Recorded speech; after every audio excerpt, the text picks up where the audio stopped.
प्रेरितों के विश्वास में हम लोगों ने अब तक 5 क्लासेस पूरी कर लिए हैं और आज 6वीं क्लास हम लोग कर रहे हैं। और पिछली क्लास में हम लोगों ने परमेश्वर के एक लौते पुत्र इस शब्द पर मनन किया था। साधारणतः जब हम त्रिएकत्व की बात करते हैं तो मैंने देखा है, मसीह लोगों में भी देखा है कि इस विषय को हम लोगों ने सही तरीके से नहीं समझा है। एक बार और हम लोगों ने इस विषय पर बात कर ली है, परंतु निष्कर्ष यही है कि आज भी यदि पवित्र आत्मा के विषय में बात करने को जाए तो लोग डरते हैं। कई एक चर्चेस में तो मैंने सुना है पवित्र आत्मा पे प्रचार भी नहीं होता है। तो ऐसे भी स्थान है जहां पवित्र आत्मा के विषय में बात ही नहीं हो रही है, तो लोग सीखेंगे कैसे? और यदि हम परमेश्वर पिता के बारे में पूछने जाएं तो लोगों का कहना है वो तो पुराने नियम की बात हो गई है। आप अगर प्रभु यीशु के बारे में पूछे तो हम सब बता देंगे। तो आजकल प्रभु यीशु के बारे में यानी कि परमेश्वर पुत्र के बारे में बहुत कॉन्फिडेंट हैं, लेकिन मैं यह पाता हूं कि हम प्रभु यीशु को भी ठीक से नहीं जानते हैं। आप में से कुछ लोगों को परेशानी हो रही होगी यह सुन करके, लेकिन आज जो हम सीखने वाले हैं उससे आपको अंदाज आएगा कि मैंने ऐसा क्यों कहा है कि हम तो जो समझते हैं कि हमको मालूम है बाइबल की बात में से, वो भी हमको नहीं मालूम। हम प्रेरितों के विश्वास में कहते हैं, मैं विश्वास करता हूं सर्वशक्तिमान परमेश्वर पिता पे जो स्वर्ग और पृथ्वी का सृजनहार है और उसके एकलौते पुत्र, यहां तक की स्टडी हो गई है, उसके एकलौते पुत्र प्रभु यीशु मसीह पर। आज हम लोगों के मनन का जो विषय है वो है प्रभु यीशु मसीह। और मैं अक्सर बच्चों और जवानों के बीच में जब हूं, बड़ों से भी मैंने कई बार यह प्रश्न किया है कि आप प्रभु यीशु को जानते हैं? उन्होंने कहा हां बिल्कुल जानते हैं। और फिर मैं पूछता हूं उनको, बताओ मुझे कुछ। तो बैतलहम से शुरू करते हैं और बैतलहम से शुरू करके फिर वो आगे बढ़ते हैं। फिर वो 12 साल का प्रभु यीशु भी बताते हैं, उसके बाद यरदन नदी में बपतिस्मा भी बताते हैं, उसके बाद बहुत सारे अलग अलग प्रकार के आश्चर्य कर्म भी बताते हैं। फिर उसके बाद में अंतिम सप्ताह की मुख्य मुख्य घटनाएं भी बता देते हैं और उसके बाद में क्रूस पर चढ़ाया जाना और फिर उसके बाद तीसरे दिन मृतकों में से जी उठना, शिष्यों के साथ में मिलना जुलना और फिर उसके बाद में उसका उठा लिया जाना। मैंने कहा और मैंने तो अभी प्रकाशित वाक्य की बात ही नहीं करी है। यदि पहले अध्याय में प्रभु यीशु के दर्शन हम करेंगे तो हम लोग डर जाते हैं और सोच में पड़ जाते हैं कि क्या यही प्रभु यीशु है जो हम लोगों ने अभी तक सीखा है जिसके बारे में। लेकिन मैं आज प्रकाशित वाक्य में नहीं लेकर के जा रहा हूं, मैं वहीं जा रहा हूं जिसमें हम लोग अपने आप को पीएचडी समझते हैं, जिसमें हम लोगों को लगता है हमको बहुत सारी बातें मालूम है। जो बातें बाइबल में हम प्रभु यीशु के विषय में देखते हैं वो 2 या 3 घटनाओं को छोड़ करके सारी की सारी उसकी सेवकाई से जुड़ी हुई बातें या 3.5 बरस की बातें हैं। तो इन 3.5 बरस की बातों में से ही हमें प्रभु यीशु के बारे में बहुत सारी बातें जान लेना है। यीशु कौन है? मैं अपने विश्वास में क्या कह रहा हूं? मैं विश्वास करता हूं प्रभु यीशु मसीह पर। तो जब हम कहते हैं मैं विश्वास करता हूं प्रभु यीशु मसीह पर, तो वास्तव में मेरे मन में क्या आता है या कौन आता है? 4 सुसमाचार हैं, मत्ती, मरकुस, लूका और यूहन्ना। और इन 4 सुसमाचार में प्रभु यीशु के जीवन को 4 व्यक्तियों ने जैसा देखा वैसा लिखा है। मत्ती रचित सुसमाचार में 28 अध्याय हैं, 28 प्रश्न हैं और 28 उत्तर हैं। मरकुस रचित सुसमाचार में 16 अध्याय हैं और वहां पर 16 प्रश्न और 16 उत्तर हैं। यदि आप लूका रचित सुसमाचार में देखें तो 24 अध्याय हैं, 24 प्रश्न हैं और 24 उत्तर हैं। लेकिन आज की हमारी बाइबल स्टडी में बहुत अलग प्रकार से ले रहा हूं और मुझे क्षमा करिएगा, बड़ी तेजी से लेना चाहूंगा। आप अपने हाथ में बाइबल उठा लीजिए और जिनके पास में केवल नया नियम की बाइबल है वे नया नियम की बाइबल उठा लें अपने हाथ में, क्योंकि आज हम चौथे सुसमाचार यानी कि यूहन्ना रचित सुसमाचार में से मनन करने जा रहे हैं। और इस यूहन्ना रचित सुसमाचार में मात्र 21 चैप्टर्स हैं। तो हम 21 प्रश्नों को देखेंगे और यह प्रश्न एक ही प्रश्न है कि प्रभु यीशु है कौन। लेकिन ध्यान से सुनिएगा कि हम लोग बड़ी तेजी से 21 अध्यायों में से देखते हुए जाएंगे कि वास्तव में प्रभु यीशु है कौन। और यदि आप इस अध्ययन को आज ध्यान से समझ लेते हैं तो आप चारों सुसमाचार में कुल मिलाकर के हो जाएंगे 28 है, एक 16 है और फिर 24 है और 21 है, 89 चैप्टर्स। 89 चैप्टर्स में आप प्रभु यीशु को 89 एंगल से देख रहे हैं। आज उसमें यूहन्ना रचित सुसमाचार तो मैं उम्मीद करता हूं आप लोगों ने अपने हाथों में निकाल लिया है। प्रभु का सुसमाचार, बाइबल खोल लीजिए, यूहन्ना के पहले अध्याय से शुरू करेंगे और बड़ी तेजी से अगले 45 मिनटों में हम लोग 21 अध्याय पढ़ने वाले हैं।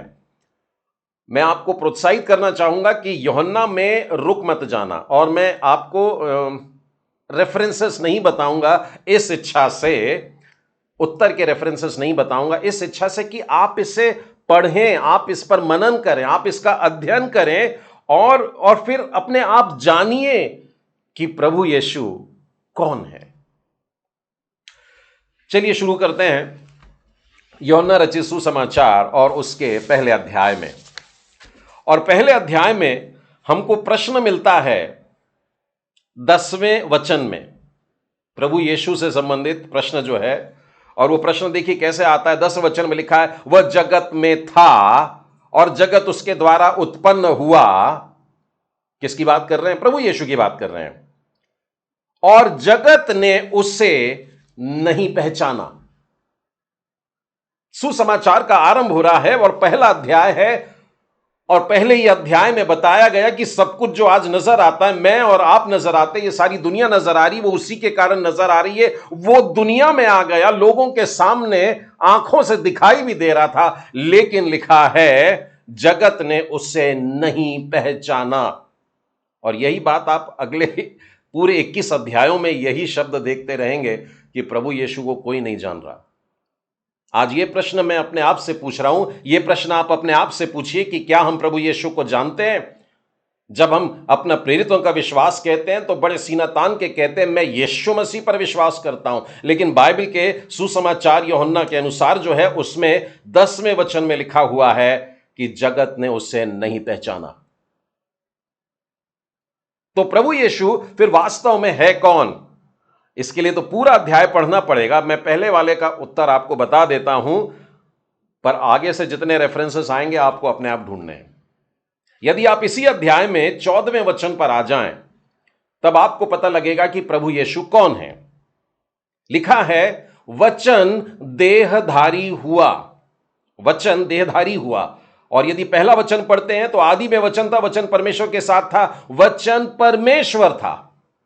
तो जैसे हम परमेश्वर कह के ऊपर देख करके पुकारते हैं, उसके लिए लिखा वचन ही परमेश्वर था और वचन देहधारी हुआ, मतलब परमेश्वर स्वयं देहधारी हुआ। परमेश्वर खुद देहधारी हुआ और अनुग्रह और सच्चाई से परिपूर्ण होकर हमारे बीच में डेरा किया। प्रभु यीशु मनुष्यों के बीच में आ गया। ये प्रभु यीशु कौन है? ये स्वयं परमेश्वर है, क्योंकि वचन पहला अध्याय 14वें वचन में लिखा है कि वचन देहधारी हुआ। क्या आप प्रभु यीशु को पुकारते समय इस बात को जानते हैं कि हम परमेश्वर से बात कर रहे हैं? जो परमेश्वर ने देह धारण करके पृथ्वी पर आकर रहा, उस परमेश्वर से बात करते हैं जब उसका नाम अपनी जबान पर लाते हैं। मैंने तो संसार में भी देखा है, लोग अपने गुरुओं का नाम नहीं लेते, अपने टीचर्स का नाम नहीं लेते, और अगर टीचर का नाम लेना पड़े कभी तो अपने कान को पकड़ करके वो अपने गुरु का नाम लेते हैं। यहूदी लोग तो एलोहिम भी नहीं बोलते हैं।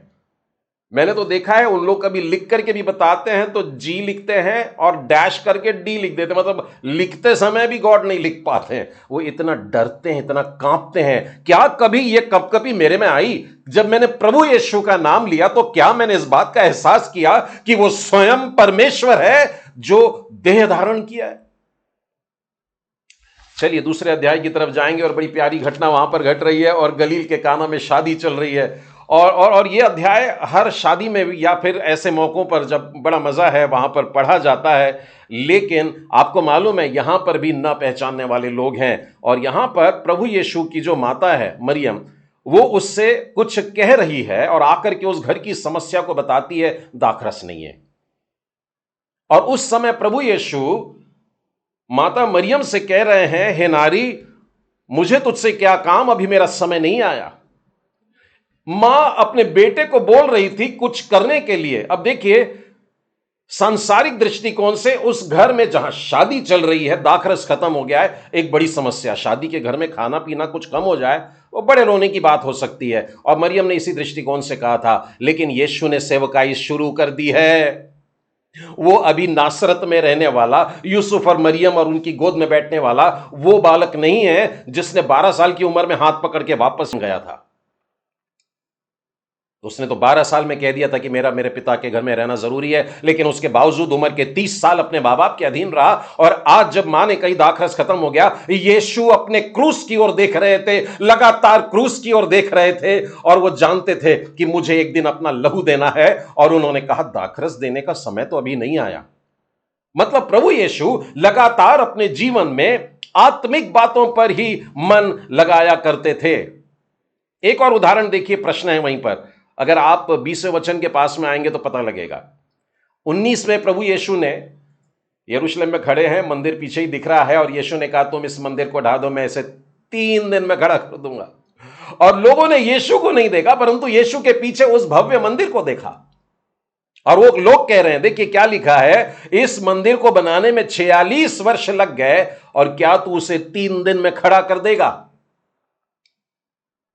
प्रभु यीशु इन पत्थर और ईंट गारों से बने हुए मकान के बारे में नहीं कह रहे थे, वो उस भव्य भवन के बारे में नहीं कह रहे थे, वो तो इस आत्मिक मंदिर के बारे में कह रहे थे कि तुम इसे ढा दोगे और मैं देखना तीसरे दिन इसे फिर से खड़ा करूंगा।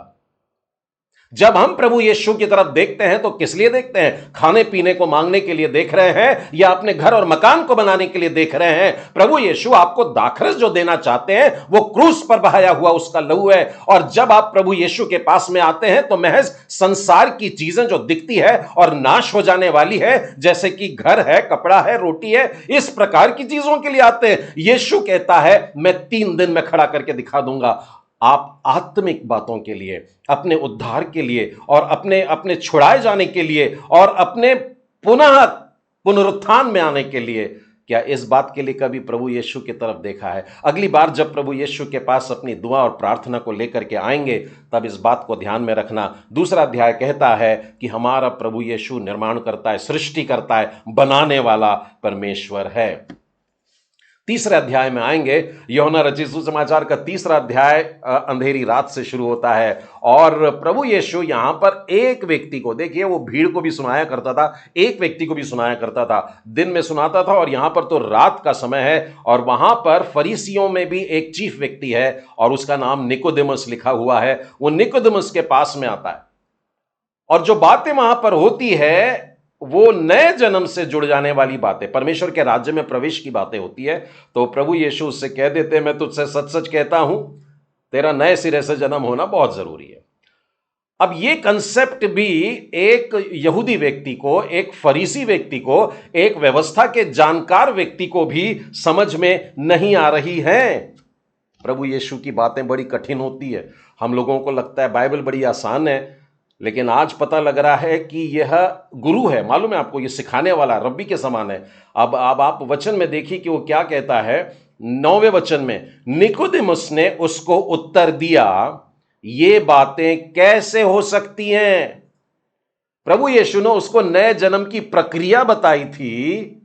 हम लोगों को लगता है तो ये तो ऐसे चुटकी भर में समझ जाता है, लेकिन एक गुरु ने उस पर प्रश्न पूछा कि ये कैसे हो सकता है। यीशु ने यह सुनकर यह कहा, इजराइलियों का तू गुरु होकर भी क्या इन बातों को नहीं समझता?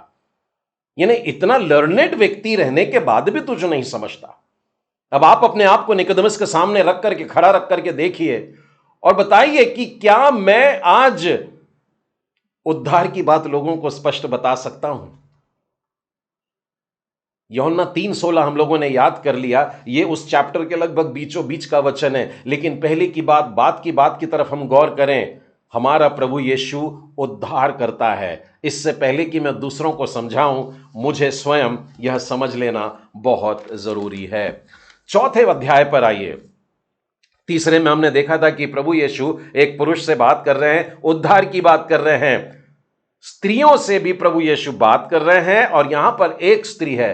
पहला वाला जो था वो काफी धर्मी मालूम होता है, लेकिन इस स्त्री के बारे में लोगों की अच्छी राय नहीं थी। और पतियों को बदलने वाली स्त्री, ऐसा भी लोग कहते हैं उसके लिए। लेकिन प्रभु यीशु ऐसी स्त्री के पास जाकर के आराम से बैठ करके भी बात करने को तैयार है। और ये चौथे वाले अध्याय में, इसमें भी 9वें वचन को देखिए क्या लिखा हुआ है। 9वां वचन कहता है, उस सामरी स्त्री ने कहा, तू यहूदी होकर मुझ सामरी स्त्री से पानी क्यों मांगता है। प्रभु यीशु बाकी यहूदियों के समान बर्ताव नहीं कर रहे थे, क्योंकि वो स्वयं परमेश्वर हैं, जो सृष्टि करता है, जो उद्धार करता है। वो हर एक का उद्धार करने के लिए आया है। और आज इसीलिए एक स्त्री के पास में आया, जिस स्त्री ने अपने जीवन की सारे सपने खत्म कर दिए थे। मतलब उसको लग रहा था अब जीवन में कुछ भी नहीं धरा है। और ऐसे निराश व्यक्ति के पास में प्रभु यीशु आ जाते हैं, और उसको क्या देते हैं मालूम है? उसे जीवन का जल देते हैं। यदि हम इस अध्याय को पूरा पढ़ते हैं तो आपको मालूम पड़ेगा कि प्रभु यीशु जीवन का जल है, और वो जीवन का जल दे रहे हैं, सेंतमेंत दे रहे हैं, मतलब फ्री में दे रहे हैं। और यदि इस सामरी स्त्री को दे सकते हैं, जिसके लिए उस समय के लोगों की राय थी कि ये एक व्यभिचारिणी प्रकार की स्त्री है, पापिनी स्त्री है, परंतु प्रभु यीशु उसको भी जीवन का जल दे देते हैं। और सचमुच में वो उमड़ने वाला बन जाता है। वो जाती है अपने गांव में, और पूरे गांव को लेकर के आ जाती है कि आओ, मुझको जीवन का जल मिल गया, तुम भी ले लो। हम लोग प्रभु यीशु के जीवन पर मनन कर रहे हैं, प्रभु यीशु मसीह इस शब्द पर मनन कर रहे हैं। और अभी तक हमने केवल 4 अध्याय ही देखे, और मैं हर अध्याय के प्रश्न कि हम नहीं जानते वो कौन है, और हम उत्तर पाते हैं। तो पहले में हमने देखा कि वो वचन है, वो सृष्टि करता है, वो उद्धार करता है। और अभी चौथे वाले में हमने देखा कि वो जीवन का जल है। आइए यूहन्ना रचित सुसमाचार उसके 5वें अध्याय में चले। 5वें अध्याय के 47 वचनों में 5वां अध्याय आरंभ होता है एक 38 साल के बीमार व्यक्ति से। और इस 38 साल का बीमार व्यक्ति बड़ा आशीषित है। लोग यीशु के पास में जाते हैं चंगाई मांगने के लिए। ये एक ऐसा व्यक्ति है जिसके पास में यीशु आया और उसको चंगाई दे देता है। लेकिन बड़े दुख की बात है, प्रभु यीशु से चंगाई ले लिया, और यीशु ने कहा अपना खाट उठा, अपना बिस्तर उठा और तू चल। और वो उठा लिया अपना बिस्तर और चलने भी लगा, और सबत का दिन था। और आगे चलने के बाद में लोगों ने उससे प्रश्न पूछा कि जिसने तुझसे कहा कि तू खाट उठा और चल फिर, वो कौन? किसने तुझको चंगाई दी, और किसने तुझसे यह कहा काम करने के लिए? तो देखिए 13वें वचन में लिखा है, 5वां अध्याय 13वां वचन, परंतु जो चंगा हो गया था वो नहीं जानता था कि वो कौन है। कई बार हम लोग अपने जीवन में प्रभु यीशु को पुकारते हैं, प्रभु यीशु को पा लेते हैं, उससे चंगाइयों को पा लेते हैं, आशीषों को पा लेते हैं, लेकिन हम नहीं जानते प्रभु यीशु कौन है। किसी ने हमसे पूछा प्रभु यीशु कौन, तो हम बस इतना ही बताते हैं उससे मांगो वो तुमको दे देगा। नहीं, यह गलत उत्तर है। सुसमाचार में मिलावट मत करिएगा। प्रभु यीशु को इतना हल्का मत बना दीजिएगा कि उससे मांगो और वो तुमको दे देता, फिर अपनी जिंदगी जिए। यह बिल्कुल नहीं है। इस व्यक्ति ने, जो 38 साल का बीमार व्यक्ति था, वास्तव में वहां पर पड़ा रहा और कोई उसकी मदद नहीं करता था। लेकिन परमेश्वर, देखिए 38 साल की बात है, मतलब परमेश्वर कब से उसके ऊपर नजर रखा होगा? जब प्रभु यीशु का जन्म होना था, या परमेश्वर देहधारी होकर के आए, इससे पहले से वो बीमार पड़ा था। लेकिन प्रभु की नजर है। आप ये मत समझिए कि आपकी तकलीफें प्रभु को मालूम नहीं है, परमेश्वर सब जानता है। लेकिन प्रश्न यह है कि क्या हम मसीह को जानते हैं? जब इस चंगाई प्राप्त करने वाले से पूछा गया कि वो कौन है, तो उसने कहा मैं नहीं जानता। इसी अध्याय के 13वें वचन के बाद में एकदम आखिरी वाले वचन में लेकर के चलता हूं, 47वें वचन में, परंतु यदि तुम उसकी लिखी हुई बातों पर विश्वास नहीं करते तो मेरी बातों पर भी विश्वास कैसे करोगे? प्रभु यीशु लगातार अपने जीवन में इसी बात को बताते आए हैं, परमेश्वर कौन है, परमेश्वर का राज्य कैसा है, मैं कौन हूं, मैं किस लिए आया हूं। लेकिन पूरे चारों सुसमाचार में हर अध्याय में आप यही पाएंगे कि लोगों ने उसे नहीं समझा। लेकिन आज इस अध्याय में मैं आपको बताना चाहता हूं कि प्रभु यीशु हमारा, मत बोलिए चंगाई करने वाला, परंतु क्षमा करने वाला परमेश्वर है। क्षमा करने वाला परमेश्वर है। और मैंने ऐसा क्यों कहा मालूम है? क्योंकि यीशु ने कुछ समय के बाद में जब उससे मंदिर में मुलाकात की तो उससे कहा, देख तू चंगा हो गया है, लेकिन अब पाप मत करना, कहीं ऐसा ना हो इससे भी भारी विपत्ति तुझ पर आ जाए। हमारा प्रभु यीशु हमारे अतीत को जानता है, कल के जीवन को जानता है, उसके बावजूद भी हमको उसमें से छुड़ाना चाहता है। हमारा प्रभु यीशु क्षमा करने वाला परमेश्वर है। यूहन्ना रचित सुसमाचार के अगले अध्याय 6वें अध्याय में आइए, और 6वें अध्याय का आरंभ 5000 की भीड़ को खिलाने से हो रहा है। और आप जानते हैं कि यह भीड़ 5000 की कैसी आई। दूसरे वचन में लिखा है, एक बड़ी भीड़ उसके पीछे हो ली, क्योंकि रीजन लिखा है, कारण लिखा है, जो आश्चर्य कर्म वो बीमारों पर दिखाता था वो उनको देखते थे। यीशु को देखने आए नहीं, यीशु की बातें सुनने के लिए आए नहीं, यीशु स्वर्ग राज्य की बातें बताता है नहीं, यीशु जो आश्चर्य कर्म करता है, जो मजेदार बातें करता है, जो अद्भुत बातें करता है, जो जो जो जादू का खेल करता है। लोग यहां तक भी सोचते हैं, मैं और आप जब कलीसिया में इकट्ठा होते हैं और वचन सुनने के लिए इकट्ठा होते हैं तो हम परमेश्वर का वचन सुनने के लिए इकट्ठा होते हैं, ना कि कोई हरकत देखने के लिए, कोई चीखना चिल्लाना सुनने के लिए, कोई नाच गाने के लिए नहीं, परंतु परमेश्वर से आमना सामना करने के लिए, उसका आदर करने के लिए, उसकी आराधना करने के लिए। लेकिन यह 5000 की भीड़ प्रभु यीशु के पीछे नहीं आई थी, परंतु केवल आश्चर्य कर्मों को देखने के लिए आई थी। परंतु यीशु उन पर भी दया करता है। जब समय हो गया, चेलों तो बोल रहे थे कि इनको घर भेज दो, अपने अपने जाके खा लेंगे, लेकिन यीशु ने कहा, नहीं, तुम इनको खाने के लिए दो। तब पता लगा कि बहुत कम रोटियां हैं, मछली भी 2 निकली और वो भी किसी बच्चे ने ला करके सामने दिया है। उसके बाद में प्रभु यीशु प्रार्थना करते, प्रभु को धन्यवाद देते, सब लोगों को बैठाते, सब लोग बैठ करके डट के खाते हैं, और उसके बाद में भी खाना बच जाता है। उसके बाद में प्रभु यीशु चले जाते हैं पहाड़ पर प्रार्थना करने, शिष्यों को भेज देते हैं अलग, और फिर उसके बाद में लोगों को भी विदा कर देते हैं। प्रभु यीशु पहाड़ पर हैं, शिष्यों को नाव में भेज दिए हैं, और उसके बाद भी 1-2 घटनाएं घट रही हैं। लेकिन अगले दिन क्या होता है मालूम है? भीड़ ढूंढते ढूंढते प्रभु यीशु को आ रही है, और फिर वहां पर उसको पा लेती है। 26वें वचन में देखिए, जब लोगों ने पूछा, प्रभु जी आप कहां चले गए थे, हम तो आपको ढूंढ रहे थे।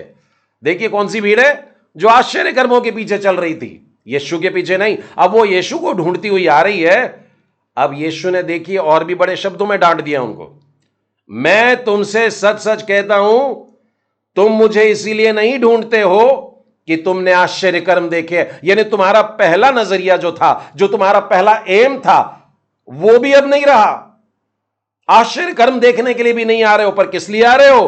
परंतु इसीलिए कि तुम रोटी खा करके तृप्त हो गए हो। अब तुम मेरे पीछे इसलिए चल रहे हो कि तुमको रोटी मिल गई, तुमने मछली खाई है, कि तुम्हारा पेट भर गया है, इसलिए तुम मेरे पीछे आते हो। लेकिन ध्यान रखिए, प्रभु यीशु ने यह डांट कर बोला है। आज मसीह लोग इस बात पर सतर्क हो जाएं कि आप प्रभु यीशु का नाम जब लेते हैं तो किस मन से, किस मनसा से लेते हैं कि प्रभु जी हमारे जीवन में एक आश्चर्य कर्म कर दीजिए, बड़ा बीमार हूं, बड़ा तकलीफ में हूं, या आज मेरी एक शारीरिक आवश्यकता, मेरी भूख ये चाहिए। प्रभु यीशु हमारे मन की बात पहले से जानते हैं, और इस भीड़ को वो डांट करके बोल रहे हैं। और यदि आप इस अध्याय में पढ़ेंगे कि वास्तव में प्रभु यीशु है कौन, तो उत्तर आपको मिलेगा प्रभु यीशु जीवन की रोटी है, जीवन की रोटी है। हम जब यीशु का नाम लें तो समझें कि हम रोज की जो रोटी खा करके भूखे रह जाते हैं वो नहीं, परंतु वो रोटी है और वो जल है जिससे खाने के बाद और पीने के बाद फिर कभी भूख और प्यास नहीं लगने वाली है। हम मानो स्वर्ग में पहुंच जाते। ये स्वर्ग का वाक्य है, जहां भूख नहीं, जहां प्यास नहीं। तो ये कैसे मिलता है? यीशु को खाने से मिलता है। तो अगली बार जब हम प्रभु यीशु को पुकारें तो इस बात पर ध्यान दें कि आप कह रहे हैं हे जीवन की रोटी और हे जीवन के जल। तो सांसारिक बात मांगना अभी हम लोगों को बंद करना होगा। चलिए अगले अध्याय में चलते हैं और यूहन्ना रचित सुसमाचार उसके 7वें अध्याय में आइए। 7वें अध्याय में आरंभ के जो शुरू के 10 वचन है वहां पर प्रभु यीशु के घर के लोगों की बात चल रही है। अब देखिए विश्वास न करने वालों में और कौन कौन शामिल है। यहां पर लिखा है प्रभु यीशु के भाई भी हैं। उसके भाई लोग उससे कह रहे हैं भाई प्रसिद्ध होना चाहता है तो कैपिटल में जा, मतलब दिल्ली जा, बंबई जा, ऐसे बड़े बड़े मेट्रो में जा, वहां कुछ करके दिखा। वो उसको बोलते हैं यरूशलेम जा करके बड़े बड़े काम कर, अभी तो फंसा भी, मतलब एक फेस्टिवल आ रहा, पर्व आ रहा, वहां पर जा करके। कुछ दिन बाद झोपड़ियों का पर्व होने वाला था और वो प्रभु यीशु से कहते हैं तू जा। 5वां वचन कहता है क्योंकि उसके भाई भी यीशु पर विश्वास नहीं करते थे। मैं आपको 21 अध्यायों में आज यही बताने वाला हूं कि लोग नहीं मानते, लोग नहीं पहचानते, लोग विश्वास नहीं करते। लेकिन इन हरेक अध्यायों में बहुत स्पष्ट रीति से प्रभु यीशु कौन है यह बताया गया है। और आप जानते हैं कि प्रभु यीशु बाद में जाते हैं, मतलब छिप करके जाते हैं, ऐसा खुल्लम खुल्ला अपना एडवर्टाइजमेंट करने के लिए नहीं जाते कि देखो मैं आया हूं और मैं बड़े बड़े काम कर सकता हूं। और लोग वहां पर प्रभु यीशु के द्वारा उपदेशों को सुनते हैं और वो शब्द जो मानो परमेश्वर ने उनको दिया है, मेरा उपदेश मेरा नहीं परंतु मेरे भेजने वाले का है।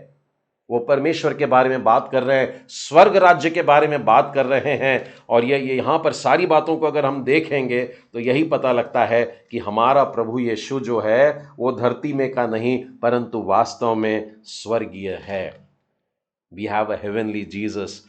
आइए 8वें अध्याय पे चलते हैं, यूहन्ना रचित सुसमाचार और उसका 8वां अध्याय। इसमें बहुत सारी बड़ी बड़ी खास खास घटनाएं हैं और 58 वचन हैं इसमें, लेकिन फिर भी बड़ी तेजी से हम लोग देखेंगे। 8वां अध्याय और उसके 14वें वचन में, मैं जानता हूं कि मैं कहां से आया हूं और कहां जाता हूं, परंतु तुम नहीं जानते कि मैं कहां से आता हूं या कहां को जाता हूं। इस घटना के पहले एक व्यभिचारिणी स्त्री को लाकर के बीच में खड़ा कर दिए और पत्थर लेके खड़े हो गए, पर यीशु से पूछे मारे। अगर मारे बोले तो यीशु तकलीफ में आ जाएंगे कि देखो इसके बोलने से एक हत्या हो रही है, या नहीं मारे बोले तो मूसा की व्यवस्था का विरोध हो रहा है कि देखो ये गलत काम में पकड़ी गई, इसको नहीं मारने दे रहे। और प्रभु यीशु ने एक बड़ा प्यारा वाक्य बोला वहां पर कि तुम में जो निष्पाप है भैया वो मारे। अब बाइबल बताती है छोटे से बड़े जितने भी हैं सब के सब वहां से निकल गए। और इसके बाद में प्रभु यीशु अपने आप को वास्तव में प्रकट कर रहे हैं कि तुम्हारे ऊपर, तुम्हारी आंखों पर एक पर्दा है। और वो पर्दा क्या कर रहा है? व्यवस्था को छुपा के रखता है। मतलब व्यवस्था तुम्हारे हाथ में तो है लेकिन तुम्हारी आंखें बंद हैं और वो पर्दे के कारण सारा कुछ अंधकार है। You are not able to see anything because of this darkness and therefore I have come. और ये वही अध्याय है जिसमें प्रभु यीशु ने कहा है मैं जगत की ज्योति हूं। मैंने आप लोगों से पहले ही कह दिया, उत्तर के मैं एक भी रेफरेंस नहीं बता रहा हूं, आप स्टडी करिए और एक एक आंसर ढूंढ के निकालिए। आज मैं और आप अगर बाइबल को नहीं समझ पा रहे हैं तो यह अंधकार है उन्हीं लोगों की तरह जैसे यहूदियों के हाथ में बाइबल थी, वचन था, तोरा था, पुराना नियम था, लेकिन पर्दा था, अंधकार था। और जब तक यह पर्दा फट नहीं गया वो वचन की क्लैरिटी नहीं आई। और इसलिए बहुत जरूरी है कि जब हम वचन पढ़ने के लिए बैठते हैं तो प्रभु से जरूर प्रार्थना करें कि हे प्रभु जी मेरी आंखें खोल दे कि मैं तेरी व्यवस्था की अद्भुत बातों को देख सकूं। और जैसा पहला यूहन्ना कहता है, अपने वचन के अध्ययन से पहले प्रभु तू मेरी आंखों को ज्योतिर्मय कर कि तेरे वचन के भेद जान लूं। परमेश्वर का वचन हमसे यही कहता है, यह पुस्तक में तुम्हारे लिए ज्ञान है और समझदारी और बुद्धिमानी है, पर उजाला होना चाहिए। जब तक पुस्तक पे उजाला ही नहीं आएगा हम लोग पढ़ेंगे कैसे? तो इस अध्याय में भी बहुत सारी बातें और बहुत सारे प्रश्न दिए हुए हैं। 25वां वचन देखते हैं। उन्होंने उससे कहा तू कौन है? देखिए, प्रभु यीशु की सेवकाई आधा समय हो गया है, लेकिन अब पूछ रहे तू कौन है? यीशु ने उनसे कहा, वही हूं जो प्रारंभ से और तुमसे कहता आया हूं। शुरू से बता रहा हूं, शुरू से अपने आप को प्रकट कर रहा हूं, परंतु तुम सुन नहीं रहे हो। उसके बाद में देखते हैं 43वें वचन में, तुम मेरी बातें क्यों नहीं समझते? इसलिए कि तुम मेरा वचन सुन नहीं सकते हो। मुझे बड़ा दुख होता है जब चर्चेस में भी लोग आधे घंटे के ऊपर के मैसेज के बाद हलचल करने लगते हैं। हम लोग छोटा खाना खाने के आदी हो गए, जैसे बच्चा खाता है कोई। लेकिन बच्चा अगर जो खाता है खाना, वो अगर एक अडल्ट खाए, मतलब अडल्ट लोगों को भी आप दूध दिया करें, रोज दूध दिया करें, सुबह दोपहर शाम और रात को दूध पिलाया करें, उस अडल्ट में जान नहीं बचेगी। परमेश्वर का वचन हमसे कहता है, अब तो तुम चबाने लायक हो गए हो, अभी भी दूध पीते हो। प्रभु यीशु यहां पर कह रहे हैं हमसे कि तुम मेरी बातों को इसलिए नहीं समझते हो क्योंकि तुम मेरा वचन नहीं सुन रहे हो। आज इन वचनों को अपने अंदर लेना है, किस लिए? ताकि हम प्रभु यीशु को पहचान जाएं। 45वां वचन देखिए, परंतु मैं जो सच बोलता हूं इसीलिए तुम मेरा विश्वास नहीं करते। हम लोगों को झूठ अच्छा लगने लगा है, सारी झूठी बातें अच्छे लगने लग गई है, सारे मजाकिया कार्यक्रम हम लोगों को अच्छे लगने लगे हैं। हाँ, जिसमें बड़ा कॉमेडी होता है, किसी को धक्का दे दिया, किसी को गिरा दिया, किसी के मुंह पे कुछ मार दिया, क्रीम से भर दिया, या कुछ ऐसा गंदा कर दिया, उस पर बड़ी हंसी आ जाती है हम लोगों को। प्रभु ने कहा, मैं सच बातें करता हूं इसलिए तुम मेरी बातों को नहीं समझते। यदि हम सच के पीछे चलने वाले बनते हैं तो ही हम प्रभु के समान प्रभु को जान पाएंगे। 52वां वचन देखिए, यहूदियों ने उससे कहा, अब हमने जान लिया है कि तुझमें, यहूदी लोग क्या कह रहे हैं? प्रभु यीशु ये सब जो शिक्षाएं देते आ रहे हैं उसके ऊपर यहूदियों ने बड़े जोर से कह दिया, अब हम तुझको जान गए। आगे क्या वाक्य होना चाहिए? परमेश्वर का पुत्र। इन लोगों ने जो अपने आप को वचन के जानकार कहते थे, व्यवस्था के जानने वाले कहते थे, उन्होंने यीशु से कहा, अब हमने तुझको जान लिया कि तुझ में दुष्ट आत्मा है। मेरे प्रियो, प्रभु यीशु का नाम पुकारना हम लोग हर रोज कर रहे हैं, या हर संडे तो भी करते हैं, या जब भी आराधना में जमा होते हैं हम पुकारते हैं, अपने विश्वास को प्रकट करते हैं। मैं विश्वास करता हूं प्रभु यीशु पर। यदि यहूदी आज बोल रहा है तो मैं विश्वास करता हूं यीशु पे जिसमें दुष्ट आत्मा है। अब यहूदियों को दोष मत दीजिए, अपने आप के विषय में सोचिए, क्या मैं प्रभु यीशु को सच्ची में जानता हूं? और यदि नहीं जानता हूं तो मेरी और यहूदी की गिनती तो एक ही बराबर हुई। इसलिए प्रेरितों का विश्वास बोलते हुए भी थर्राना चाहिए, जब तक वो कपकपी नहीं आई कि मैं किसका नाम ले रहा हूं, किसको पुकार रहा हूं, क्या मैं उस प्रभु यीशु को जानता हूं। एक और वचन देख लेते हैं इसी अध्याय का 59वां वचन। तब उन्होंने उसे मारने के लिए पत्थर उठाए, यीशु को मारने के लिए पत्थर उठाए। आप कहेंगे कितने दुष्ट लोग थे, है ना? क्रूस पर भी जब वर्णन करता हूं ना मैं, तो कोड़े मारे और पत्थर मारे और थूक दिया और घूंसे मारे और कांटों का ताज दिया, तो सुनने वाले उफ उफ उफ उफ उफ ऐसे चक चक चक चक करते हैं। लेकिन मैं जब बताता हूं कि आज के समय में भी हम अपनी जिंदगी में अगर इसी प्रकार की हरकत कर रहे हैं तो लोग चौंक जाते हैं, ये क्या कह रहे हैं, हम लोग तो ऐसा नहीं करते। हम लोग प्रभु यीशु के सामने प्रश्न खड़ा कर देते हैं और उसको कम कर देते हैं, गिरा देते हैं। हम प्रभु जी से कब से मांग रहे हो तो सुनता ही नहीं है। ध्यान दीजिए, प्रभु यीशु जीवित परमेश्वर है, उसके सामने बोलना नहीं, वो सुनता नहीं है। अगर आपने कहा है कि प्रभु यीशु सुनता नहीं है, इसका मतलब उसके कान होते हुए भी नहीं सुन रहा है, इसका मतलब वो मूर्ति है। मतलब आपने उसको जीवित परमेश्वर से उठा के एक मरी हुई मूर्ति के समान बना दिया है। इसीलिए प्रभु यीशु का नाम लेते समय मैं आग्रह करता हूं कि दिल से पहले यीशु को जान लेना जरूरी है। और प्रभु यीशु आपकी सहायता भी करेगा, क्योंकि उसने कहा है मैं ज्योति हूं, मैं सत्य को प्रकट करूंगा। तो इस अध्याय में, 8वें अध्याय में हमको मिलता है कि प्रभु यीशु जगत की ज्योति है। आइए 9वें अध्याय में चले और वहां पर हम देखते हैं कि एक जन्म के अंधे को दृष्टिदान मिलता है। अब 38 साल वाले से पूछा गया था वो कौन था जिसने चंगा किया, उसने कहा मेरे को नहीं मालूम। बिल्कुल उसी तरह से यह एक अंधा व्यक्ति है, और जब इसकी आंखें खुली, आप बताइए सबसे पहले उसकी देखने की इच्छा क्या हुई होगी कि मुझको किसने अच्छा किया, मुझको किसने वो गीली मिट्टी लगाया मेरे कानों आंखों पर, और किसने मुझे बोला जाकर के कुंड में धो ले। और शीलों में जाकर के जब मैं धोकर उठ करके आया तो मैंने कहा मेरा प्रभु कहां है जिसने मुझको चंगाई दिया। लेकिन ऐसा वर्णन नहीं है। वो तो चला गया, वो तो आगे बढ़ गया। और जब उसको लोगों ने मिलकर के पूछा कि कौन था वो व्यक्ति जिसने तुझको अच्छा किया, 12वें वचन में देखिए क्या लिखा है। उन्होंने उससे पूछा वो कहां है, उसने कहा मेरे को नहीं मालूम, मैं नहीं जानता। प्रभु यीशु से आशीष लेने तक के लिए हम लोग पास में रहते हैं, यहां तक कि थैंक यू बोलने की भी इच्छा नहीं, और उसके बाद ढूंढने तक की भी इच्छा हम लोगों की नहीं हो पाती है। 16वें अध्याय में आइए, 9वें अध्याय के 16वें वचन में भी देख लेते हैं। इस पर कुछ फरीसी कहने लगे यह मनुष्य परमेश्वर की ओर से नहीं होगा, क्योंकि ये वाले चंगाई का काम भी उसने सबत के दिन किया। देखिए प्रभु यीशु को पहचानने से कैसे दूर हटा देता है शैतान हमको। आश्चर्य कर्म देखने की बजाय कहता है सबत के दिन किया है।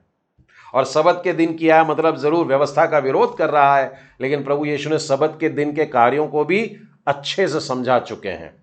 इन्हीं लोगों को जो अपने आप को फरीसी कहते थे, सबत के दिन का पालन करने वाले थे, उनको भी डांट दिया कि तुम्हारा बच्चा कुएं में गिर गया, सबत का दिन है, क्या करोगे। चुप हो गए थे वो लोग। तो ये 9वें अध्याय में हम लोग इसी प्रकार से देखते हैं। एक और वचन देख लेंगे, 36वां।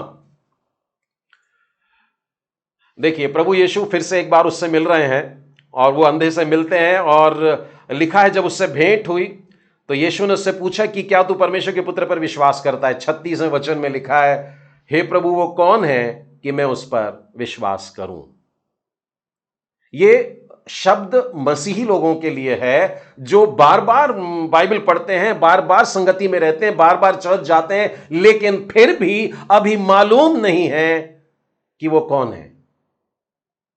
आंखें बंद थी, बहुत कुछ नहीं दिखा, लेकिन आंखें खुल जाने के बाद भी क्या हमारी परिस्थिति इस प्रकार से हो गई है कि हे प्रभु जी वो कौन है जिस पर मैं विश्वास करूं। और ये पूरा अध्याय, एक पूरा अध्याय मात्र एक ही घटना को, जन्म के अंधे को बता रहा है। प्रभु यीशु का ध्यान हमारा उस ओर खींचने का नहीं है कि देखो मैं कैसी चंगाई कर सकता हूं जो जन्म का अंधा है। यानी डॉक्टर्स के लिए भी बड़ी मुश्किल बात होगी जन्म के अंधे को ठीक करना, लेकिन मैंने कर दिया, ऐसा नहीं है। परंतु आत्मिक अंधेपन में से निकालने की बात प्रभु यीशु कह रहे हैं। यह अध्याय बताता है हमारा प्रभु न्यायी परमेश्वर है। यूहन्ना रचित सुसमाचार उसके 10वें अध्याय में आते हैं, और 10वां अध्याय में पहले उत्तर बता देता हूं, हमारा प्रभु यीशु अच्छा चरवाहा है, गुड शेपर्ड है। लेकिन इसमें भी मैं आपको चाहता हूं कि आप 20वें वचन में देखिए क्या है। उनमें से बहुत से कहने लगे उसमें दुष्ट आत्मा है, जैसे यहूदी लोगों ने पहले अध्याय में भी कहा था। अब एक और शब्द जोड़ दिया उसमें, और यीशु को कहने लगे कि वो पागल है, not in his right mind, पागल हो गया है ऐसा करके, और लोगों से कह रहे हैं कि तुम उसकी क्यों सुनते हो। लेकिन कितनी प्यारी बात है कि यीशु कहता है मैं अच्छा चरवाहा हूं। हम लोगों ने जब भजन संहिता 23 में मनन किया था तो मैंने आपको बताया था कि एक अच्छा चरवाहा कैसा होता है, इतना प्यारा होता है, और ऐसी बात यीशु कह रहा है और हम उसे पागल कह देते हैं। हमें प्रभु यीशु को जानना जरूरी है। 11वां अध्याय यूहन्ना रचित सुसमाचार का एक बड़ी खास घटना है, और वहां पर लाजर जो 4 दिन से मरा पड़ा है वह जीवित किया जा रहा है। इसके 8वें वचन को देखते हैं। चेलों ने उससे कहा, हे रब्बी, अभी तो यहूदी तुझ पर पथराव करना चाहते हैं और क्या तू फिर से वहीं जा रहा है? पिछले 2 अध्यायों में हमने देखा कि उसमें दुष्ट आत्माएं बोलती है, व्यवस्था के विरोध में बात करने वाला, अब्राहम के विरोध में बात करने वाला, सबत के दिन के विरोध में बात करने वाला, अपने आप को चरवाहा बताने वाला, और ये सारी बातों से इतना चिढ़ गए वे पथरवा करना चाहते हैं। कुछ समय के बाद में यीशु कहते हैं, वापस चलो, अभी बैतनिया जाएंगे। और बैतनिया और यरूशलेम में मात्र 2 किलोमीटर का अंतर होगा। तो उसके चेले लोग बड़े परेशान हैं कि वहां तुझको मार डालने के लिए चर्चा चल रही है और तू वहीं जाना चाहता है, ऐसा मत कर। हम प्रभु यीशु के प्लान्स को भी चैलेंज कर देते हैं। कई लोग तो अपने जीवन में चैलेंज प्लान लेते ही नहीं है, और कई लोग तो परमेश्वर के प्लान को अपने जीवन में जानते भी नहीं है कि परमेश्वर मेरे से क्या करवाना चाहता है। लेकिन यहां हम देख रहे हैं, प्रभु जी ने अपना प्लान बताया और लोगों ने कहा, no no no, don't do that. क्या हम प्रभु यीशु को जानते हैं? जब प्रभु हमसे कहता है कि चलो ये काम करेंगे, तो क्या हम प्रभु को बोलने की ताकत रखते हैं? क्या हम ये सक्षम है, ऐसा ऐसा बोल सकते हैं कि प्रभु ये मत कर? इसका मतलब हम प्रभु को नहीं जानते हैं। 12वें वचन में आइए, वहां पर लिखा है, तब चेलों ने उससे कहा, हे प्रभु, यदि वो सो गया है तो स्वस्थ हो जाएगा। और इस समय प्रभु यीशु को बताना पड़ता है कि नहीं, वो सोया हुआ नहीं है, परंतु वो तो मर चुका है। और जब वो कहता है कि मर चुका है, उसके बाद में उसका एक शिष्य है जो उससे कहता है, 16वें वचन में देखिए क्या लिखा है, थोमा जो दिदुमुस कहलाता था, अपने चेलों से बोला, चलो चलो हम भी मरने चलते हैं उसके साथ में। क्या हम प्रभु यीशु को जानते हैं? क्या उसकी कही हुई बातों को हम समझते हैं? क्या उसका सही इंटरप्रिटेशन अपने अंदर लेते हैं? जो हमने अपने अंदर रख लिया वचन में से, देखिए बोले गए वचन यीशु के हैं, लेकिन जब उसने सुना, शिष्यों ने सुना, प्रभु यीशु के डिसाइपल्स ने सुना कि लाजर मर गया है पर हम जाएंगे, तो उसका एक डिसाइपल बोलता, हम भी मरने को चलें। मैंने विचार ही नहीं आया कि वहां जाएंगे और प्रभु का एक आश्चर्य कर्म देखेंगे। हमको मालूम है 4 दिन का मुर्दा क्या जिंदा होगा, और हमने प्रश्न कर लिया, और ये प्रश्न चलते ही रहते हैं। मरियम को प्रश्न है, मार्था को प्रश्न है, लोगों को प्रश्न है। वे बोलते आप यहां होते तो ऐसी घटना नहीं घटती, पर अब तो उसको मर के 4 दिन हो गए, यानी अब कोई उम्मीद ही नहीं है। प्रभु जी, हम में से कई लोग अपने जीवन के प्रॉब्लम को गॉन केसेस बता देते हैं, यानी हमारे साथ कुछ नहीं होगा, ये तो मरते दम तक ही मेरे साथ रहेगा, ऐसा प्रभु जी के सामने बात कर रहे हैं। देखिए, विश्वासियों के बीच में डिस्कशन करते समय बोल जाते हैं, ये प्रभु यीशु की निंदा हो गई, हम थोमा दिदुमुस के समान हो गए। और बड़ी विचित्र संयोग है कि यह थोमा ही था जो भारत देश आया था।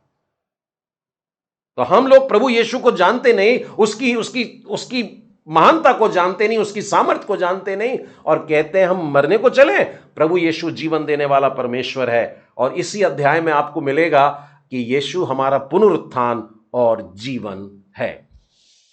चलिए 12वें अध्याय में चलते हैं, यूहन्ना रचित सुसमाचार उसका 12वां अध्याय, और वहां पर यीशु के पांव पर इत्र उंडेला जा रहा है। और जब ये इत्र उंडेला गया तो यीशु का एक शिष्य, जिस बात के लिए यीशु ने मना नहीं किया, उस बात के लिए चेला मना कर रहा है।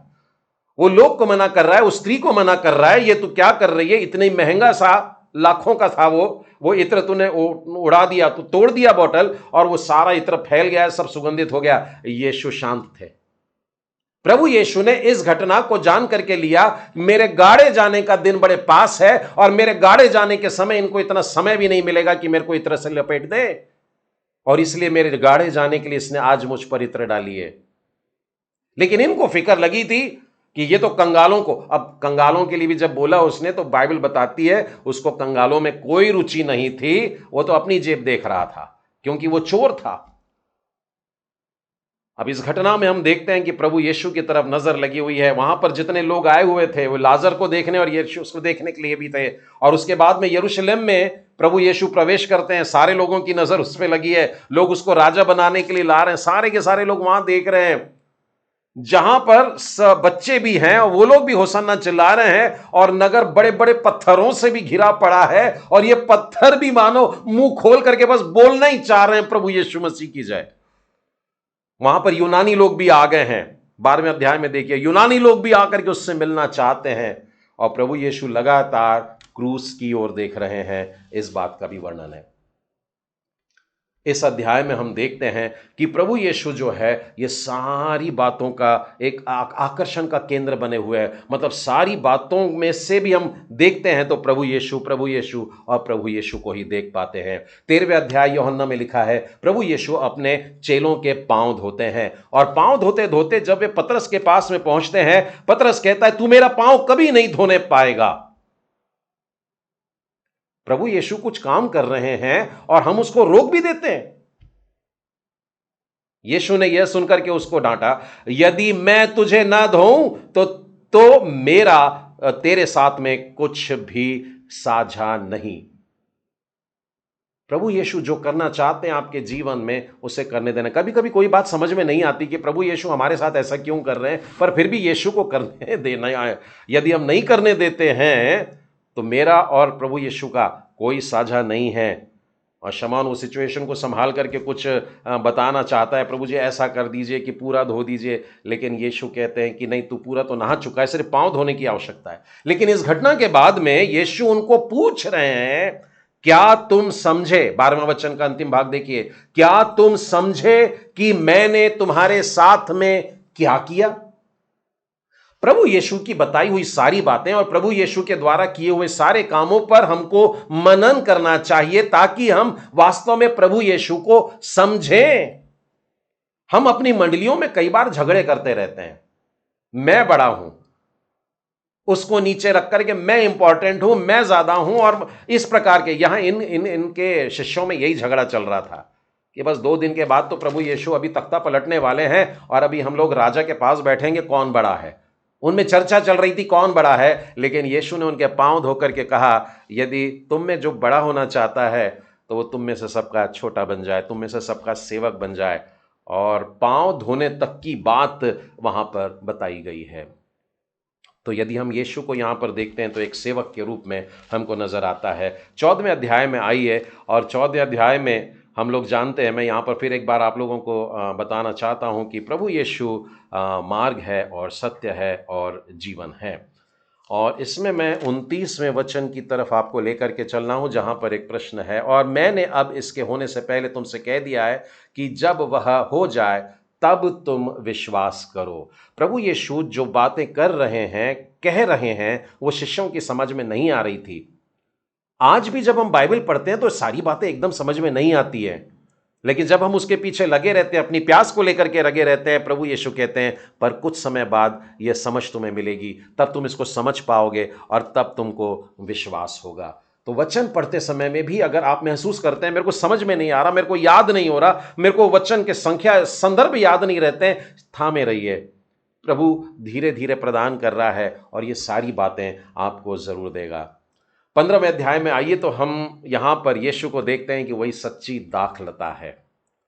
लेकिन इस 15वें अध्याय में भी प्रश्न के प्रश्न भरे हुए हैं। मैं एक आपको बता रहा हूं, 21वां वचन देखिए, परंतु यह सब कुछ वे मेरे नाम के कारण तुम्हारे साथ करेंगे, क्योंकि वे मेरे भेजने वाले को नहीं जानते।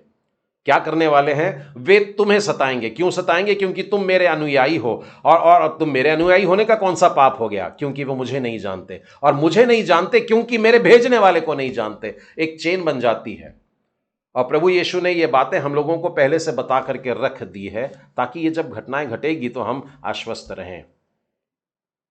परमेश्वर पिता को ही संसार नहीं जानता जिसने यीशु को भेजा है, तो हम उस यीशु को कैसे जान पाएंगे जिसको हम अपने साथ लेकर के चलते हैं। जब लोग हमें सताने को आए तो क्या मैं अपना दूसरा गाल उनकी तरफ कर पाऊंगा? यदि हां है उत्तर तो हम प्रभु के काफी करीब हैं, हम प्रभु यीशु को समझते हैं। 16वें अध्याय में आएंगे।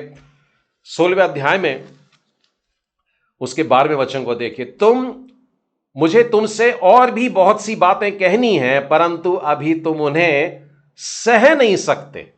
सुन तो सकते हो और ले लोगे, आप आत्मसात कर रहे हो, परंतु ध्यान रहे उनको सहन नहीं कर पाओगे। और यहां सहन नहीं कर पाओगे का वाक्य क्यों आया? क्योंकि प्रभु यीशु ने अभी अभी 2 मिनट पहले पवित्र आत्मा के कार्यों के बारे में जो वो देने वाले हैं, मैं पिता के पास में जाऊंगा और तुम्हारे लिए पवित्र आत्मा को भेजूंगा, एक सहायक को भेजूंगा, वो तुम्हारे साथ रहेगा, तुमको सब बातें सिखाएगा, मेरी बातों में से तुमको सिखाएगा और सारी बातें स्मरण दिला देगा। और ये बातें लोगों की समझ में नहीं आई। मतलब ये क्या बोल रहा है, ये समझ में नहीं आई। प्रभु यीशु ने पवित्र आत्मा के बारे में शिक्षाएं दी हैं और इसीलिए पवित्र आत्मा की शिक्षाओं से हमें भागना नहीं है। प्रभु यीशु ये कह रहे हैं कि तुम सह नहीं सकते। हम लोगों ने पहले ही अपने मन में एक एक विचारधारा बना करके रख ली है, परमेश्वर ऐसा है, यीशु ऐसा है, पवित्र आत्मा। इसके ऊपर अगर हमको कोई सच्चाई को सिखाना चाहता है तो हमें सहन नहीं होता। हम लोग उठ करके निकल जाते हैं, हम लोग गुस्सा होकर निकल जाते हैं। हाँ, हम लोग प्रचारक से, ये वाले से कभी ना सुनेंगे, लेकिन आवश्यकता है हम परमेश्वर के वचन में उतर के गहरे खोदें और प्रभु से सच्चाई को प्राप्त करें। 17वें अध्याय में आइए, जहां पर प्रभु यीशु की महायाजकीय प्रार्थना है। प्रभु यीशु हमारा मध्यस्थ है, मेरे लिए और आपके लिए वो विनती करने वाला परमेश्वर है। लेकिन देखिए इसके 25वें अध्याय 25वें वचन में क्या लिखा है। हे धार्मिक पिताजी, वो प्रार्थना कर रहे हैं, खुद के लिए किया, फिर चेलों के लिए किया और फिर आखिरी पोर्शन में सब विश्वासियों के लिए किया। जितने विश्वास करने लगेंगे, चाहे वो यहूदियों में से हो, अन्य जातियों में से हो, उनके लिए प्रार्थना कर रहा है और कह रहा है संसार ने मुझे नहीं जाना। वो पिताजी को बता रहे हैं, परमेश्वर को बता रहे हैं, मैंने सब कुछ सामने रखने की कोशिश करा लेकिन ये संसार ने मुझे नहीं जाना। आज एक प्रश्न अपने आप से करके देखिए, परमेश्वर ने मुझको और आपको इस संसार में जो भेजा है, किस लिए भेजा है? केवल एक वाक्य में अगर उत्तर बताऊं तो यह उत्तर है कि परमेश्वर की सही तस्वीर को दुनिया के सामने रख दूं। क्या संसार जब मुझे देखता है तो प्रभु यीशु को देखता है? मैं अपने आप को क्रिश्चियन बताता हूं ना, आई एम ए क्रिश्चियन, मैं मसीही हूं। That means I have Christ in my life, मसीह मेरे हृदय में है। परंतु प्रश्न यह है कि लोग जब मेरी ओर देखते हैं तो क्या वे कहते हैं, क्रिश्चियन, देखो एक मसीह जा रहा है। यदि ऐसी बात हम में है, प्रभु का धन्यवाद हो, हम प्रभु को जानते हैं और उसको अंदर रखते हैं। परंतु यदि नहीं, कई बार तो मैंने देखा मसीह लोग आईने के सामने खड़े रह करके भी बड़ा दुखी मना लेते हैं, यानी अपने आप को देखने से डरते हैं लोग, हाय मैं कितना पापी हूं। लेकिन प्रभु हमसे चाहता है कि लोग जब तुम्हारी ओर देखें तो यीशु के प्यार को देखें। तुम्हारी जबान से निकलने वाले शब्दों को जब सुने तो बोले यीशु बात कर रहा है। जब आपस में मंडली में एक दूसरे के साथ में रहो, परिवार में एक दूसरे के साथ में रहो, भाई बहन एक दूसरे के साथ में रहो, बच्चे और माता पिता एक दूसरे के साथ में रहो, तो चिल्लाना नहीं परंतु प्रेम से मिलना हो, यीशु की तस्वीर दिखना चाहिए। यदि हम ऐसा करते हैं तो प्रभु को धन्यवाद। आइए 18वें अध्याय को देखते हैं। 18वें अध्याय में प्रभु यीशु पकड़वा दिए जा रहे हैं और इसके 4थे वचन में देखिए क्या लिखा है। तब यीशु ने उन सब बातों को जो उन पर आने वाली थी जानकर निकला और उनसे कहा, किससे ढूंढते हो? प्रभु यीशु एक बाग बगीचे में है, गतसमनी के बगीचे का वर्णन है। शिष्य लोग हैं जो सोए हुए हैं। 3 लोगों को बोला जाग करके मेरे साथ में प्रार्थना करो, वो भी सो गए। जाके उठाया, सो गए, जाके उठाया, सो गए, जाके उठाया, फिर भी सोते हुए पा रहा है। बोले सोते रहो, अब आ गया मेरा समय। अब देखते हैं एक बड़ी सी भीड़ चली आ रही है और बड़ी भीड़ लेकर के भाले लेकर आए हैं, तलवार लेकर आए हैं, मशाल लेकर के आए हैं। यीशु आगे बढ़ गए और पूछ रहे हैं उनसे, किसको ढूंढ रहे हो? आपको मालूम है उस भीड़ में कितने लोग होंगे? मान लीजिए 50 लोग हैं, 100 लोग हैं। उस भीड़ में सब लोग थे, सिपाही लोग थे, साधारण प्यादे जो होते हैं वो भी थे, साधारण नौकर जो होते हैं वो भी थे, सैनिक थे, याजक थे, महायाजकों के साथ में जो बड़े प्रधान याजक लोग होते हैं उन लोग भी आकर के खड़े हो गए थे। किसको पकड़ने आए थे? यीशु को। अब यीशु ही सामने खड़ा है, पकड़े नहीं है। यीशु ने पूछा किसे ढूंढते हो? इसके ऊपर उन्होंने उसको पकड़ नहीं लिया, दबोच नहीं लिया। जब यीशु ने पूछा किसे ढूंढते हो तो बता रहे हैं यीशु नासरी को ढूंढ रहे हैं। इसका मतलब वो यीशु को नहीं जानते, यीशु की सूरत को भी नहीं जानते, जो उससे बात कर रहा है उसको नहीं जानते, उसकी जबान को नहीं समझते, उसके जबान में अधिकार को नहीं देख रहे हैं, मालूम ही नहीं कौन है। और आपको मालूम है उस समय प्रभु यीशु के मुंह से निकल गया, मैं हूं, आई एम। परमेश्वर ने मानो अपने आप को उस स्वरूप में प्रकट कर दिया, मैं हूं। ये वही शब्द जो मूसा को परमेश्वर ने पर्वत के ऊपर बताया था, मैं हूं। आज यीशु ने जब मैं हूं बोला तो मालूम है क्या हुआ? वे सारे के सारे सैकड़ों लोग हैं, वो पलट खा करके गिर पड़ते हैं। ज्यों ही यीशु ने कहा मैं हूं, वे पीछे हटकर भूमि पर गिर पड़े। अब जो लोग प्रभु यीशु की वाणी सुनना चाहते हैं ना, उन लोगों को बताना चाहता हूं, जब यीशु से बात होगी ना, तो पहले क्या होगा मालूम है? जैसे ही उसका एक शब्द सुनोगे और यीशु ने बोला मैं हूं, तो मेरे से प्रार्थना कर रहा था और देख मैं आ गया, मैं हूं, और जैसे ही ये मैं हूं सुनेंगे तो हम धड़ाम से गिर जाएंगे। क्यों? क्योंकि हम यीशु को नहीं जानते, हमारी पहचान नहीं। और ये भीड़ गिर पड़ी, और देखिए प्रभु यीशु ने इस बात को भी जान लिया, अगर मैं हूं वाले रूप में रहा तब तो ये मेरे को कभी नहीं पकड़ पाएंगे, और प्लान ये है कि मेरे को क्रूस पर अपना बलिदान देना है ताकि मानव जाति को बचा लूं। तब यीशु ने फिर से पूछा तुम किसे ढूंढते हो? सेकेंड टाइम उन्होंने फिर से बोला यीशु नासरी को ढूंढते हैं। यीशु ने अब की बार मैं हूं करके नहीं बताया, परंतु बोला मैं तो तुमसे कह चुका हूं कि वो व्यक्ति मैं ही हूं, और यदि मुझे ढूंढते हो तो इनको जाने दो। मतलब सिंपल टर्म से बता दिया, और वहां पर मैं हूं की सामर्थ्य स्पष्ट नहीं हुई, और उसके बाद ही वे यीशु को पकड़ पाए। हम लोग अपनी प्रार्थना में न जाने कितनी बार मैं हूं को पुकार लेते हैं, प्रभु यीशु का नाम ले लेते हैं, और हर प्रार्थना के नीचे स्टैंप लगा देते हैं यीशु के नाम से आमीन। क्या एक भी बार हमने वो कंपकपी को महसूस किया है कि हम प्रभु का नाम ले रहे हैं, परमेश्वर का नाम ले रहे हैं, पवित्र पवित्र पवित्र परमेश्वर का नाम ले रहे हैं, वो जो सर्वोच्च है उसका नाम ले रहे हैं, वो जो परम प्रधान है उसका नाम ले रहे हैं? जिस दिन इस बात का एहसास हो जाएगा प्रियो, प्रभु करे जल्दी हो, और हम इसमें देख रहे हैं कि वो हमारा विश्वास योग्य परमेश्वर। 19वें अध्याय में आइए, और उसका प्रश्न है 7वें वचन में, यहूदियों ने उसको उत्तर दिया। देखिए प्रभु यीशु को मृत्युदंड की आज्ञा की तरफ लेकर के जा रहे हैं, और इसके 7वें वचन में लिखा, यहूदियों ने उसको उत्तर दिया हमारी भी व्यवस्था है, और उस व्यवस्था के अनुसार वह मारे जाने के योग्य है, क्योंकि उसने अपने आप को परमेश्वर का पुत्र बनाया। इसका मतलब पतरस ने तो पहचान लिया था, हम जानते हैं प्रभु जी कि आप परमेश्वर के पुत्र हैं, लेकिन इन यहूदियों ने नहीं जाना, लोगों ने नहीं जाना। क्या मैं और आप यीशु को परमेश्वर का पुत्र कह करके पुकारने के लिए तैयार हैं? लोगों के मन में प्रश्न है, लेकिन यीशु अभी पकड़वाया जा रहा है और अब मारा जाएगा। जो यूहन्ना बपतिस्मा दाता ने बताया था वो वाली बात यहाँ पर हमको प्रकट होती है कि यीशु परमेश्वर का मेमना है। 20वें अध्याय को देखते हैं। 20वें अध्याय का प्रश्न है, 9वें वचन को देखिए, वे तो अब तक पवित्र शास्त्र की वह बात न समझे थे कि मरे हुओं में से जी उठना होगा।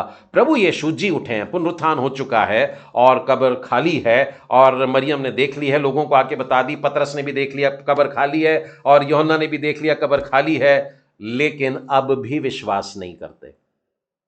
प्रभु यीशु हमारे जीवन में बड़े बड़े काम कर रहे हैं, हमें पाप की बंधुआई से छुड़ाकर जीवन में लाके खड़ा भी कर दे रहे हैं, लेकिन देखिए अभी तक विश्वास के वो वाले ऊंचाई पर नहीं पहुंचे। वे अब तक पवित्र शास्त्र की इस बात को नहीं समझे कि उसे मरे हुओं में से जी उठना जरूरी है। और इस अध्याय में हमको मिलता है कि प्रभु यीशु हमारा जयवंत परमेश्वर है।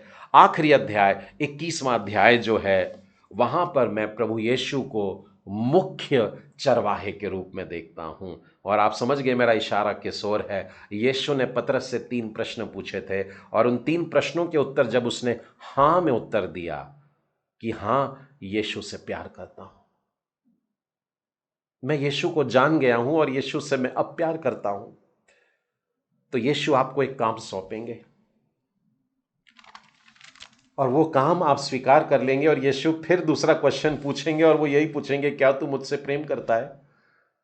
और आप कहेंगे हां प्रभु जी मैं तुझको जान गया हूं, मैं तुझसे प्रेम करता हूं।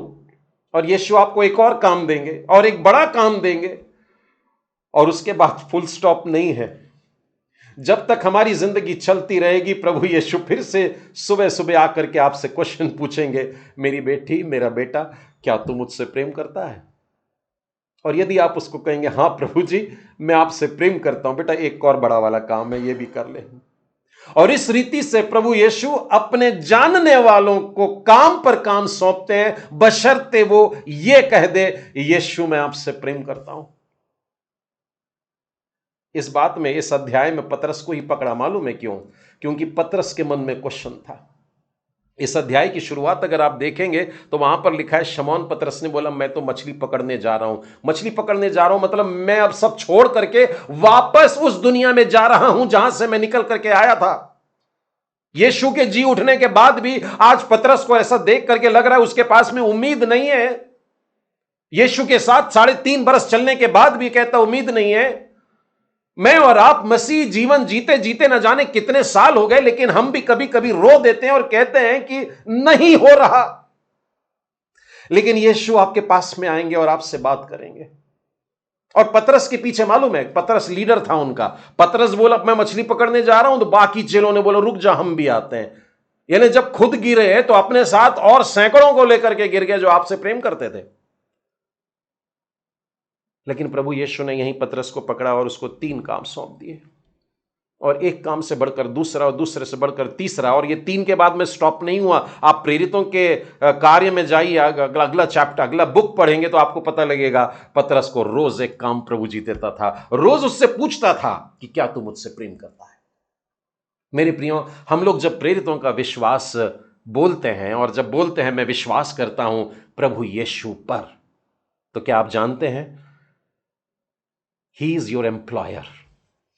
वो एक ऐसा प्रभु है जो मुख्य चरवाहा है और हम सबको वो चरवाहे की मानिंद बुला रहा है कि तुम भेड़ों की और मेमनों की देखभाल करो। पर वो आपसे पूछेगा कि क्या तू मुझे पहचानता है, क्या तू मुझे जानता है, और क्या तू मुझसे प्रेम करता है। आज की स्टडी यही समाप्त नहीं होती। जैसे मैंने आप लोगों को केवल एक ही रेफरेंस पहले अध्याय का बताया था, मैं चाहता हूं कि इन 21 आंसर्स के आप रेफरेंसेस निकालें, और जब जब प्रभु यीशु को पुकारें तो कम से कम 21, 89 नहीं तो 21 तस्वीरों को देखें जो प्रभु यीशु की हैं, और आदर से भर जाएं, प्रेम से भर जाएं और थर थर आएं। क्योंकि प्रभु का वचन कहता है कि उसके सामने जब आते हो तो थर थराते हुए आ जाओ, बड़े आदर से आओ। और इस थरथराने के लिए और इस आदर के लिए समझना जरूरी है कि मेरा प्रभु यीशु कौन है। हम लोग बड़ी सरलता से यीशु का नाम ले लेते हैं, खेल समझ लेते हैं।